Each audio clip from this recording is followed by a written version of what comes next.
있습니다. 첫 사람 아담과 하와가 사단 마귀의 달콤하고 아주 얄팍한 유혹에 빠져가지고 선악과를 따먹었습니다. 선악과를 따먹고 나서 저들이 당연히 누려야 될 행복을 박탈당하고, 그리고 죄 아래서 저주와 고통 속에서 살아가다가 결국은 죽음을 맞이하게 되는 것이지요. 사단은 차별이라고 하는 이유를 가지고 우리 아담과 하와를 속삭였습니다. 선악과를 따먹는 날에는 너희가 눈이 밝아져서 하나님과 같아질 것이다. 그래서 하나님이 너희들을 창조하시면서 절대로 차별을 두어서 너희들이 선악과를 따먹으면 눈이 밝아져 가지고 하나님과 같이 되어서 선악을 알게 될 것이다 라고 유혹하고 꼬시고 꼬드겨 가지고 결국은 아담과 하와가 그 선악과를 바라보게 되니까 먹음직도스럽고 탐스럽기도 하고 보기에도 아름답고, 그래서 그걸 따먹으면 마치 하나님이 될 것 같아서 저들이 선악과를 따먹게 되었죠. 사단이 이 아담과 하와에게 속삭였던 것은 너희들이 하나님과 지금 차별의 대우를 받기 때문에 이것은 사람은 차별되면 되지 않지 않느냐. 그래서 차별을 가지고 무엇을 넘어뜨렸냐면 구별의 건계를 무너뜨리게 되었습니다. 하나님이 인간을 창조하실 때 하나님의 형상대로 지으시고 하나님과 인간을 차별로 두신 것이 아니라 하나님과 인간을 구별되게 창조하셨어요. 그래서 하나님은 창조주로서, 인간은 피조물로서 그렇게 구분되어서 하나님은 인간에게 경배의 대상이 되었죠. 그래서 하나님이 인간이 하나님께 경배하고 하나님께 찬양하고 하나님께 예배하고 그리고 하나님을 기쁘게 해드리면 당연히 하나님께서는 인간에게 영원한 행복을 주시고 축복을 주시고 삶의 의미를 가져다 주시고, 그리고 심지어 인간이 영원히 살 수 있는 영원한 행복을 누릴 수 있는 그러한 특권을 허락하신 것이죠. 그래서 사단의 전략은 차별을 가지고 핑계를 대면서 차별의 핑계를 가지고 구별의 경계를 넘어뜨린 거예요. 그래서 마귀는 사단의 하와와 아담의 마음속에 들어가 가지고 하나님과의 차별의 경계를 무너뜨리면서 차별이라고 하는 그 이유 핑계를 가지고 하나님과 우리와 구별된 삶을 살아가야 되는 그 삶의 경계를 무너뜨리고 말았죠. 사실은 다름이라고 하는 것과 차별에 대한 것이 혼돈이 되어져 버리면, 그러면 구별의 경계가 무너지게 되어지고, 구별의 경계가 무너지게 되게 되면 결국은 세상은 혼란해져요. 혼탁해지는 거예요. 그러니까 차별이라고 하는 것과 구별의 경계를 잘 알지 못하면 세상의 질서가 파괴되어 버리고 마는 것이죠. 요즘 우리가 사회적으로나 정치적으로 많은 이슈가 되고 있는 차별금지법이라고 하는 그 자체는 굉장히 좋은 겁니다. 차별을 두면 안 되지요.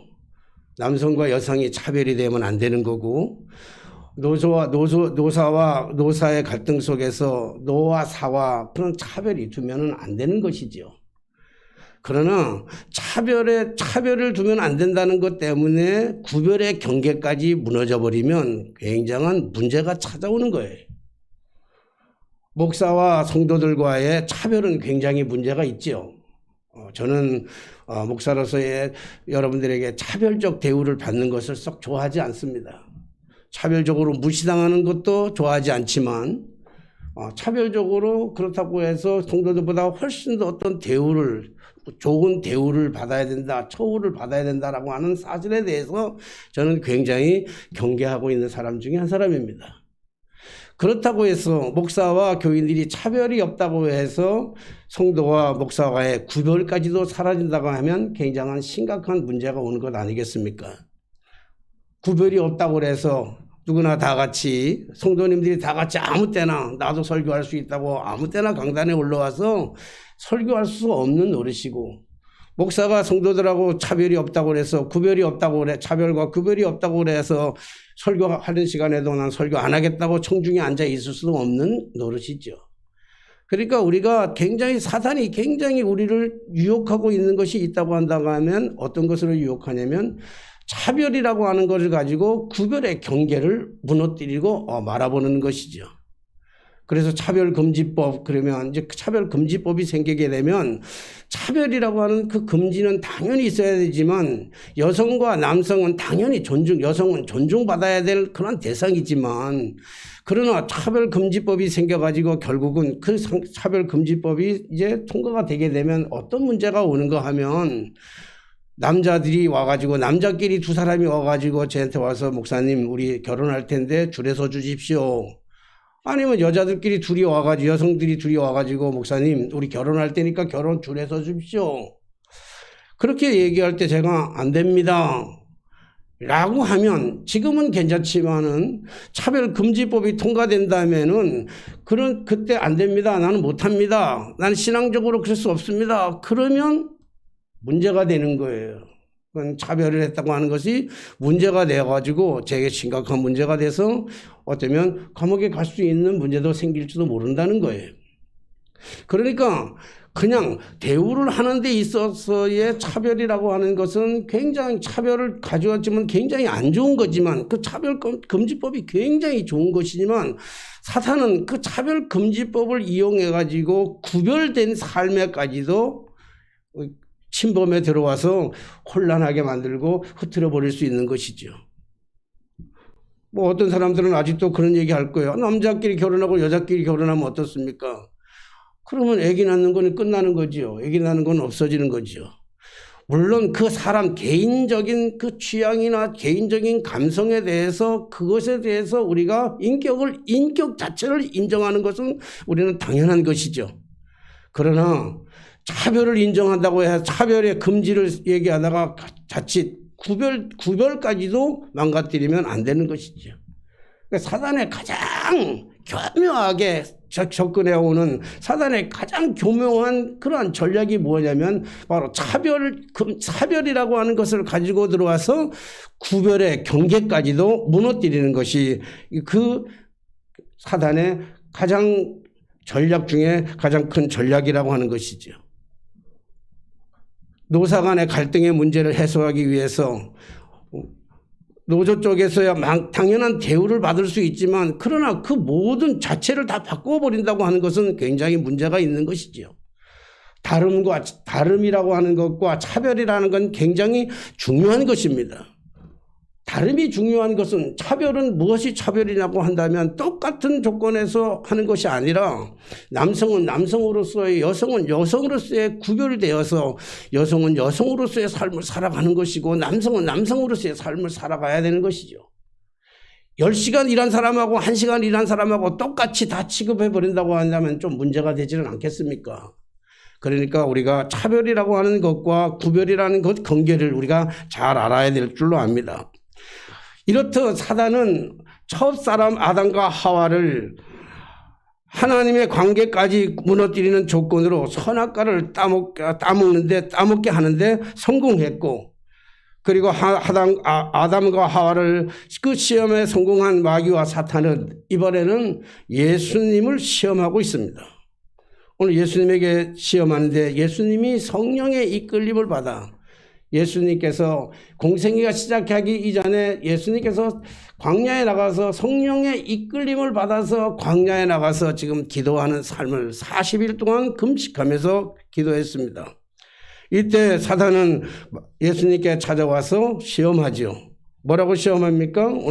오늘 말씀해 보니까 네가 만약에 하나님의 아들이라고 한다면 이 돌들을 취하여서 떡을 만들라고 이렇게 말하고 있습니다. 사실 예수님께서는 이 땅에 오실 때 신성과 인성을 겸비해서 이 땅에 오셨습니다.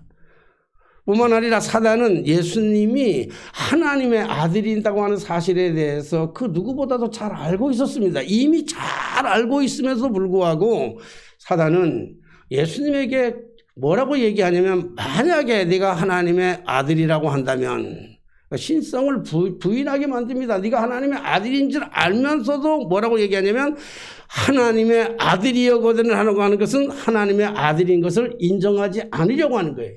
하나님의 아들인 것을 부정하게 하려는 거예요. 그리고 묻습니다. 그러면서 뭐라고 말하냐면 돌들을 취하여 떡이 되라고 말하고 있습니다. 사랑하신 여러분, 오늘 우리가 정말 잘 알아야 될 것이 있다고 한다면 마귀의 정체를 알아야 됩니다. 마귀가 실질적으로 존재하고 있다고 하는 사실을 우리가 잘 알아야 돼요. 마귀는 무색무취입니다. 보이지도 않고 냄새도 없고 색깔도 없고, 그래서 마귀의 실체 자체는 눈에가 보이지 않습니다. 그러나 그 마귀는 시간과 공간을 초월하는 존재입니다. 분열을 조장하고 그리고 기가 막히게 간교할 뿐만 아니라 사람의 약점을 파고 드러내는 데 선수입니다. 뿐만 아니라 거짓말하는 데 대왕이에요. 그래서 요한복음 8장 44절에 보니까 너희 아비 마귀는 처음부터 거짓말하는 사람이다. 그렇습니다. 우리가 그 이단을 규정하는 데 있어서 제가 알고 있는 모 신학교에서 어느 교회가 계속적으로 문제가 되니까 그 교회를 얘기하기 위해서 이단을 규정하는 과정에서 모 신학교, 모 교단, 모 신학교에서는요, 이단을 규정하는데 뭘 가지고 규정했냐면 그 교회가 마귀라고 하는 말을 너무 많이 쓰기 때문에, 그 마귀라는 단어를 쓰기 때문에 너무 많이 쓴다.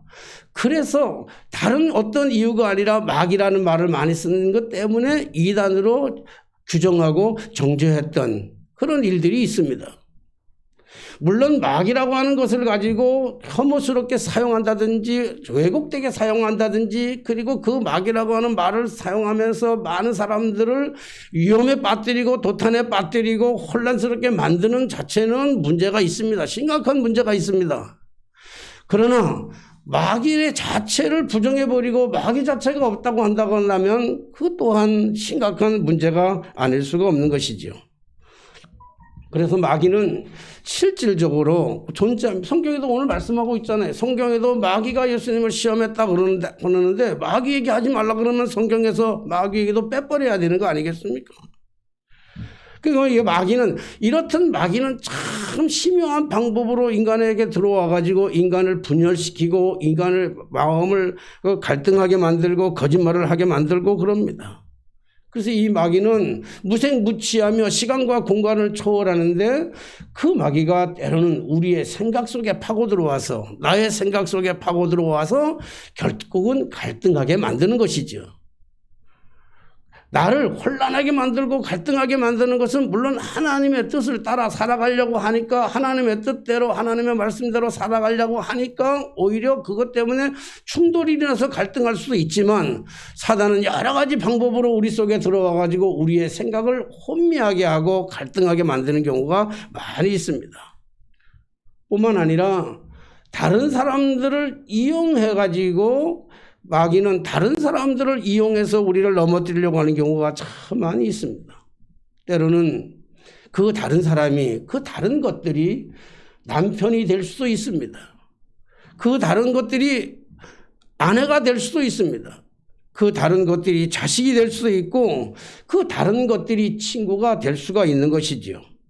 그 다른 것이 때로는 돈이 될 수도 있고 명예가 될 수도 있고 또 권력이 될 수도 있습니다. 그 많은 것들을 가지고 사단은 우리를 끊임없이 시험하고 우리를 끊임없이 넘어뜨리고, 그 마귀는 오늘 예수님까지 시험하고 넘어뜨리려고 하는 것입니다. 마귀가 사울에게 들어가니까 자기의 사랑하는 사위인 그런 다윗까지도 백주 대낮에 창을 가지고 그 사위를 죽이려고 그 사위를 향해서 창을 던지는 그러한 모습을 우리는 볼 수가 있습니다. 멀쩡했던 사울, 아무것도 아닌 일을 가지고 사울의 마음속에 들어가서 시기와 질투와 분노를 일으키게 되니까 사울은 다윗을 향하여, 의로운 다윗을 향하여 창을 던져서 죽이려고 하는 것입니다.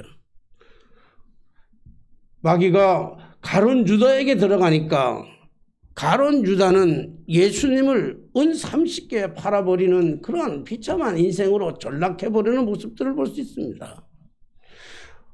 가룟 유다 자체가, 사울 자체가 마귀라고 하는 것이 아니라, 사탄이 아니라, 사탄은 그들의 마음속에 들어가서 그들의 생각 속에 들어가서 그들의 생각을 혼미하게 하고 생각을 바꾸고, 사탄이 아담과 하와 속에 들어가 가지고 그래서 하나님과 동등됨을 취하겠다고 그렇게 얘기하면서 선악과를 따먹는 그러한 그 존재입니다. 따먹게 하는 존재입니다. 주는 그리스도시요 살아계신 하나님의 아들입니다 라고 고백했던 그 베드로에게 마귀가 들어가니까, 오늘 예수님께서 십자가를 지시겠다고 하니까 그런 일 하지 마시라고 그렇게 강요하고 말리는 베드로의 모습을 볼 수 있습니다. 방금 전만까지는 할지라도 주는 그리스도시요 살아계신 하나님이라고 그렇게 고백했던 그 위대한 신앙의 고백이 한순간에 마귀가 들어가니까 한순간에 예수님의 마음을 흔들어버리는, 십자가의 길을 걷고자 하는 예수님의 마음을 흔들어버리는 그러한 행동 행위를 하고 있는 것을 볼 수 있어요. 그리고 예수님께서 뭐라 그럽니까? 사탄아 내 뒤로 물러가라. 너는 하나님의 일을 생각하지 아니하고 사람의 일을 생각하는도다. 그렇게 얘기하고 있습니다. 오늘 베드로가 사탄이라는 것이 아니라, 베드로가 마귀라는 것이 아니라, 베드로 속에 마귀가 들어가니까, 베드로 속에 사탄이 들어가니까, 그래서 종노릇 할 수밖에 없는 그런 존재가 되어버리는 것이죠. 그러니까 마귀는 반드시 존재한다는 거예요. 적을 알고 나를 알아야 백전백승하는 거 아니겠습니까? 그런데 많은 사람들이 마귀가 없다느니, 나는 마귀가 안 무섭다느니 그렇게 얘기하는 사람들이 많이 있습니다. 물론 마귀는 두려워할 그러한 존재는 아닙니다. 그렇다고 해서 마귀를 쉽게 너무 가볍게 치부할 그런 존재도 아니라는 거예요. 그래서 우리가 영적 싸움을 위해서는 우리가 항상 깨어서 우리가 기도하고, 마귀에게 시험 들지 아니하도록 우리가 기도하면서 승리하며 그렇게 나아가야 될 줄로 믿습니다. 마귀는 예수님을 시험하는데 무엇으로 접근하고 있습니까? 내가 하나님의 아들이 맞다고 하면 이라고 하는 것으로 접근하고 있습니다. 어쩌면 마귀는 오늘 우리에게도 똑같은 방법으로 접근할 것입니다. 마귀는 우리가 하나님의 자녀인지를 이미 싹 다 알고 있습니다. 오늘 예수님이 이미 하나님의 아들인 것을 알면서도 그렇게 물었던 것처럼 마귀는 오늘날 우리에게도 똑같이 우리가 하나님의 자녀인 것을 알면서도 그렇게 들어오는 거예요. 네가 하나님의 아들 맞다면, 네가 크리스찬이 맞다면, 네가 예수님을 믿는 사람이 맞다면 라고 전제하에 또 다른 질문으로 우리에게 시험하고 유혹하고 넘어뜨리게 할 것입니다. 마귀는 자연인들은 안 건드려요. 절대로 자연인들은 안 건드려요. 자연인들이라고 하는 것은 하나님의 존재 자체, 예수 그리스도가 누구인지를 모르는 사람들을 자연이라고 합니다. 그래서 자기의 본능대로, 타고난 본능대로 살아가는 거예요. 어떤 이성의 지배를 받지도 아니하고 그냥 자기가 느끼는 대로, 자기가 생각하는 대로, 자기의 마음대로, 종교성도 없고 그들에게는 종교성이나 양심도 없이 그냥 마치 동물적인 감각을 가지고 살아가는, 그냥 마치 본능 하나만을 가지고 살아가는 사람들을 가리켜서 그를 자연인이라 우리는 그렇게 부를 수 있습니다. 마귀는 그런 자연인들을 건들 이유가 없어요. 왜냐하면 자연인들은 자기의 생각대로 자기의 마음대로 살아가다가 결국에 가가지고는 심판을 받고 끝나면 끝나기 때문에, 결국은 그들은 심판을 받아서 마귀의 종노릇을 할 수밖에 없기 때문에 그 마귀는 건들지도 않아요. 가만히 안 건드려요. 여러분, 오늘 마귀가 우리를 전혀 시험하지 않는다고 한다면, 나에게 아무런 시험거리도 주지 않는다고 하면 그것도 한번 생각해 볼 문제란 말이에요. 나는 혹시나 자연인으로 살아가는 건 아닌가? 한번 생각해 볼 이유가 있어요. 근데 마귀는 어떤 사람을 건드리는가 하면, 육에 속한 사람이나 영적인 사람들을 마귀는 시험하고 건들고 유혹하고 넘어뜨리려고 하는 거예요. 육적인 사람들이란 어떤 사람이냐면 하나님의 존재를 알아요. 예수 그리스도를 믿는다고 고백해요. 입술로는 예수 그리스도를 고백합니다. 나는 예수님을 믿는다고는 고백합니다. 그런데 예수 그리스도가 단순히 한 선생 정도를 생각하고, 아니면 예수님을 동네 아저씨 정도로만 생각하는 사람들이 있습니다. 예수를 믿는다고 하면서도 예수와의 전혀 다른 삶을 살아가고 예수님의 생각과는 전혀 다른 뜻대로 살아가는, 예수님이 계시지만 여전히 예수님이 내 인생의 주인이 아니에요. 인생의 주인은 여전히 나야.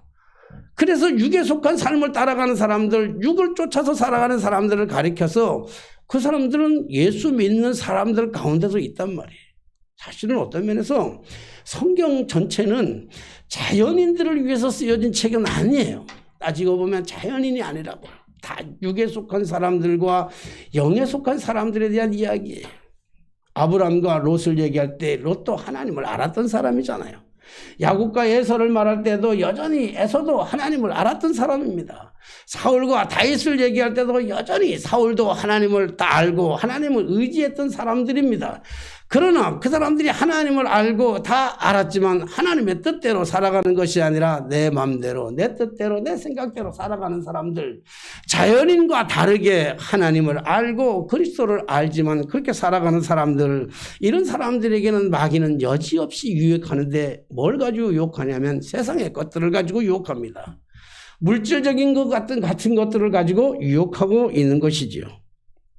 그러나 오늘 영에 속한 사람들이란 어떤 사람들이냐면 예수 그리스도를 나의 구주로 고백하는 사람들이에요. 예수 그리스도를 구주로 고백했을 뿐만 아니라 예수 그리스도가 나의 주인이란 말이에요. 내 인생의 주인이에요. 그래서 내 뜻대로 살아가는 게 아니라 주님의 뜻대로 살아가려고 애를 쓰고 주님의 말씀대로 살아가려고 애를 쓰고, 가장 중요한 것은 성령의 인도함을 받아 살아가는 사람들, 그런 사람들을 가지고 성령에 속한 사람들이라 이렇게 말하고 있는 것입니다. 오늘 우리가 영에 속한 사람으로서 하나님의 자녀로 살아가는 사람들에게는 그 영적인 걸 가지고 마귀는 언제나 시험하고 있어요. 예수님은 신성과 인성을 겸비하신 분입니다.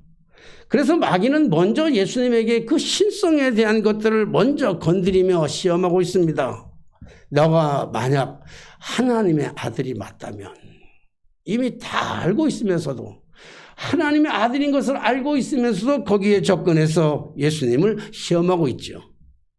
그리고 나서 뭘 시험합니까? 예수님의 인성, 예수님의 육체적인 문제를 가지고 그가 시험하고 있습니다. 만약 하나님의 아들이 맞다면 이 돌들을 가지고 떡을 만들으라고 이 시험하고 있습니다. 여기에서 예수님은 갈등할 수밖에 없는 것이죠. 배부른 사람들에게는 산의 진미가 무슨 의미가 있겠습니까? 배부른 사람에게 갈비가 무슨 의미가 있겠습니까? 배부른 사람에게 탕수육이 무슨 의미가 있겠습니까? 하지만 배고픈 사람에게는 빵 한 조각이, 그것은 결국 생명과 연관되는 아주 중요한 것입니다. 예수님은 지금 40일 동안 광야에서 금식하며 그리고 기도하셨습니다. 허기진 배, 굶주린 배입니다. 거기에 마귀는 뭐라고 얘기하냐면 돌들을 가지고서 떡이 되라고 말하고 있습니다. 사랑하신 여러분, 먹는 문제, 특별히 여기에 떡이라고도 비유할 수 있고 빵이라도 얘기할 수 있고 우리에게는 밥인데, 먹는 문제, 밥이라고 하는 문제는 우리 인간에게 있어서 가장 원초적이고 본능적인 욕구입니다. 먹어야 돼요. 누구나 먹지 않으면 살아갈 수가 없는 거예요. 그래서 야곱은 하루 종일 밖에 나가서 사냥하고 돌아온 형 에서에게, 배고픈 에서에게 팥죽 한 그릇을 가지고 유혹하지 않습니까? 네가 이 팥죽 한 그릇을 줄 테니까 팥죽 한 그릇을 먹고 그 장자의 직분을 나에게 달라고 얘기합니다. 오늘 에서의 입장에서 본다고 한다면 장자의 직분이 무슨 대수 있겠습니까? 형과 동생의 관계에서 내가 동생이 되면 어떻고 형이 되면 좀 어떻겠습니까? 그러니까 그는 대수의 문제가 아니에요. 가장 근본적인 문제, 자신에게 가장 중요한 문제는 빵의 문제라고 생각했기 때문에, 떡의 문제라고 생각했기 때문에, 먹는 문제가, 지금 배고픈 때 당장 해결해야 될 먹는 문제가 이가 더 중요하다고 생각했기 때문에 그는 자신의 장자의 직분을 아낌없이 팥죽 한 그릇에 바꿔버리는 거예요. 그가 팥죽 한 그릇을 얻어먹고 장자의 직분을 동생 야곱에게 넘겨준 것 그 자체, 어떤 형과 동생 간의 질서가 무너진 것 그뿐만 아니라, 그 문제뿐만 아니라 이 문제는 구원의 이 계통이, 구원의 질서가 완전히 바뀌어지는, 구원의 역사가 뒤틀려 버리는 그 일들이 일어나게 되어지는 것이지요. 사단의 방법은 이런 방법으로 우리에게 가까이 다가오고 있습니다. 이런 육적인 문제를 가지고 우리의 신적인 것 가지고 시험하고 넘어뜨리려고 하는 것입니다. 단순히 마귀는 떡의 문제를 가지고 시험했습니다. 이때 예수님이 뭐라고 말씀하셨습니까? 이때 예수님이 말씀하시기를 사람이 떡으로만 살 것이 아니요. 오늘 이 본문의 말씀은 사람이 떡으로만 살 것이 아니라 그렇게 얘기하고 있습니다. 누가복음 4장 4절에.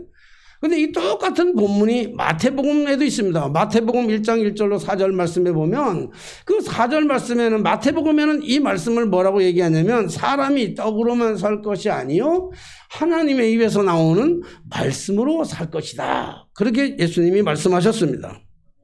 예수님은 하나님의 말씀으로 살아야 된다고 하는 하나님의 말씀을 가지고 마귀의 유혹과 시험을 단칼에 물리쳤습니다. 사랑하신 성도 여러분, 문제는 바로 여기에 있습니다. 마귀의 유혹, 오늘도 예수님을 유혹했던, 첫 아담과 하와를 유혹했던 그 마귀는 예수님을 유혹했고, 예수님을 유혹하는 마귀는 우리를 또한 이 시대에 살아가는 우리에게 똑같은 방법으로 똑같은 시험, 똑같은 유혹을 우리에게 주고 있습니다. 그런데 문제는 마귀의 이 유혹에 예수님은 말씀으로, 하나님의 말씀으로 이 유혹을 물리치고 단칼에 승리하셨는데 우리에게는 그 말씀이 준비되어 있느냐 하는 것입니다. 출애굽한 이스라엘 백성들이 광야에서 만나와 메추라기가 부족했기 때문에 굶어서 죽은 사람들은 한 사람도 없습니다. 이스라엘 백성들이 광야에서 죽었던 것은 만나와 메추라기를 못 먹어서 굶어서 죽은 것이 아니라 그들이 하나님의 말씀에 불순종했기 때문에 그렇습니다. 하나님의 말씀의 뜻을 따라가지 않았기 때문에 그렇습니다. 구약성경 아모스 8장 1절의 말씀에 봐도 아모스 선지자는 얘기합니다. 너희들이 하나님의 말씀대로 살아가지 않는다면, 하나님께 순종하지 않는다면 하나님께서 큰 재앙을 너희들에게 주실 것인데 그 재앙이 땅의 기근으로 말미암아 올 것이다. 그러면서 얘기하는데 뭐라고 하냐면 땅에 기근이 왔다 할지라도, 땅에 그런 여러 가지 기근으로 말미암아 땅이 황폐했다 할지라도 그들이 죽는 것은 양식이 없어서 주림이 아니요 물이 없어서 가람이 아니라 여호와의 말씀을 듣지 못한 기갈이라, 이렇게 말씀하고 있습니다. 우리가 살아가면서 당장의 문제가, 실존적인 문제가, 우리의 삶에 직결된, 생활에 직결된 문제가 먹는 문제, 떡의 문제, 빵의 문제, 밥의 문제라고는 하지만, 그러나 그보다 더 중요한 것은 그 모든 것을 이길 수 있는 것은 하나님의 말씀이라고 하는 것입니다. 떡이란 우리의 생존을 위협하는 실존적인 것이면 틀림이 없습니다. 그렇다고 떡만을 쫓아가는 삶을 살다 보면 결국 멸망으로 가는 그 지름길로 우리는 달려갈 수밖에 없는 것이죠. 그래서 주님도 말씀하셨습니다. 사람이 떡으로만 살 것이 아니요 라고 말씀하고 있습니다. 그렇다면 어떻게 우리는 이 떡의 문제를 해결할 수가 있겠습니까? 우리가 이 떡의 문제를 해결할 수 있는 유일한 방법이 있다고 한다면 그것은 하나님의 말씀뿐인 줄로 믿습니다. 그런데 문제는 하나님의 말씀을 알아야 우리가 하나님의 말씀대로 살아갈 것이 아닙니까? 그렇다면 우리가 어떻게 하나님의 말씀을 알고 하나님의 말씀대로 따라가다가 마귀를 이길 수 있겠습니까? 좋은 방법. 많은 사람들이 묻습니다. 그렇다면 좋은 방법이 뭡니까? 좋은 방법 가르쳐 드릴까요? 좋은 방법은 하나밖에 없습니다. 다른 방법이 없어요. 다른 어떤 그게 없어요. 좋은 방법은 하나님의 말씀을 많이 읽는 것밖에는 다른 방법이 없습니다. 하나님의 말씀을 많이 읽어서 하나님의 말씀과 가장 친밀감을 가지고 있어야 되는 거예요. 하나님의 말씀에 가까이 가야 되는 것입니다. 좋은 방법이 따로 없어요. 읽는 방법 외에는. 그래서 읽는데 어떤 사람은 통독하기도 하고 어떤 사람은 때로는 필사하기도 하고 또 어떤 사람은 이 녹음되어 있는 것들을 통독사가 읽는 그 청취하면서 성경을 읽는 방법도 있습니다. 중요한 거는 성경을 읽기 위해 가장 중요한 거 말씀드리고 싶은 것은 체질을 바꿔야 된다는 거예요. 체질을 바꿔야 됩니다. 제가 올해 들어가가지고 마음을 굳게 먹고 한 달에 성경을 일독해야 되겠다. 구약 39권, 신약 27권, 그리고 66권. 그래서 한 달에 일독을 해야 되겠다 하고 마음을 먹고 읽기 시작을 했습니다. 근데 너무 어려워요. 목사가 한 달에 한 번 읽는 것도 굉장히 어렵습니다. 하루에 3시간은 투자해야, 매일같이 빠지지 않고 하루에 3시간은 투자해야 성경을 거의 일독할 수 있을 정도가 됩니다. 물론 목사는 조금 더 심한 좀 정도까지 가기 때문에 그럽니다. 근데 어느 누가 하루에 3시간을 투자하면서 직장에 다니는 사람, 일하는 사람들이 어떻게 하루에 3시간을 투자하면서 성경을 읽을 수가 있겠습니까? 그건 거의 불가능한 거예요.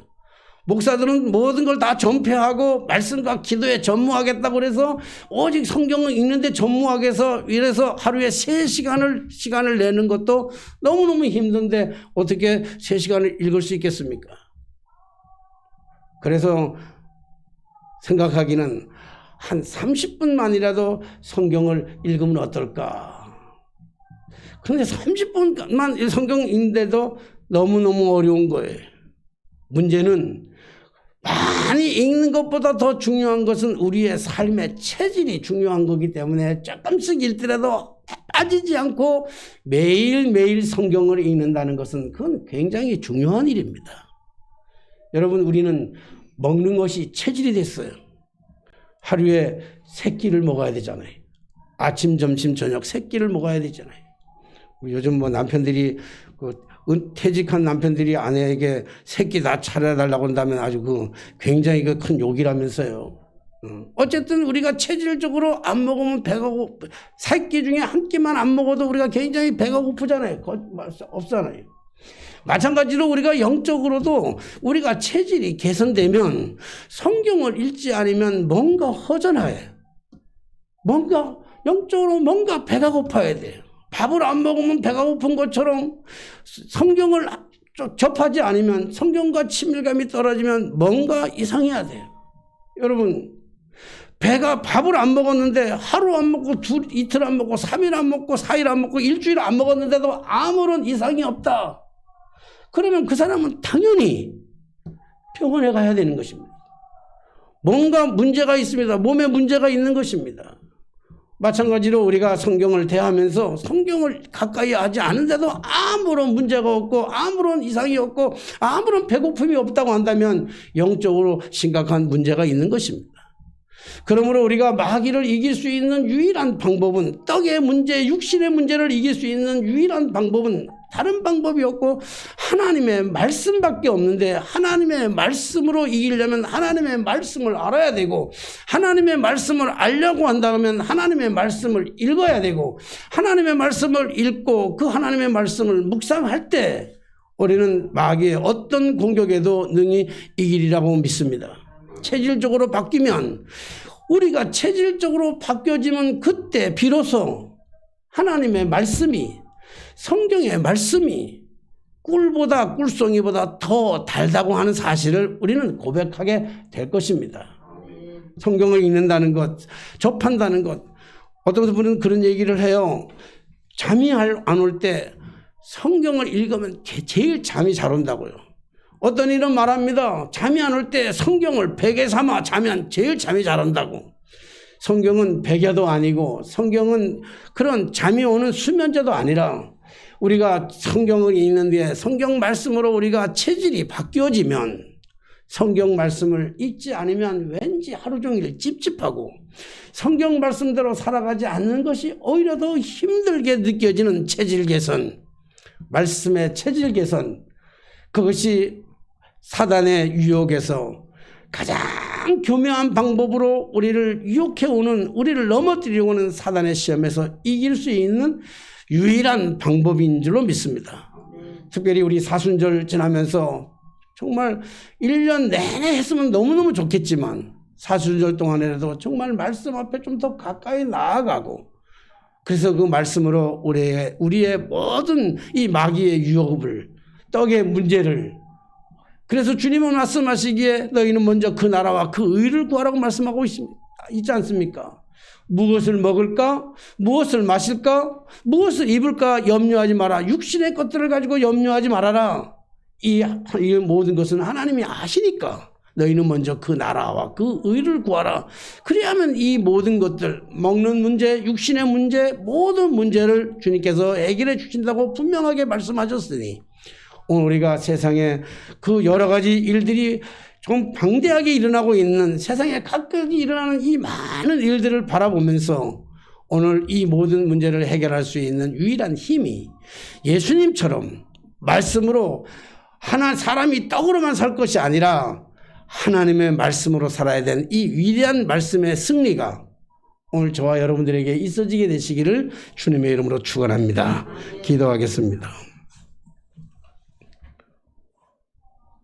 말씀으로 이 땅에 오신 주님, 오늘 말씀으로 주님을 만날 수 있도록 도와주시고, 말씀으로 사단을 이긴 주님, 오늘 우리가 하나님의 말씀으로 사탄의 마귀의 유혹과 시험에서 이길 수 있도록 우리를 주장하여 주시옵소서. 우리의 체질을 바꿔주시되 육신적인 체질에서 영적인 체질로, 하나님의 말씀을 읽는 체질로 바꿔주어서 하나님의 말씀이 꿀송이보다 더 달다고 하는 우리의 고백, 우리의 입술의 고백이 있어지게 하여 주시옵소서. 예수님의 이름으로 기도하옵나이다. 아멘.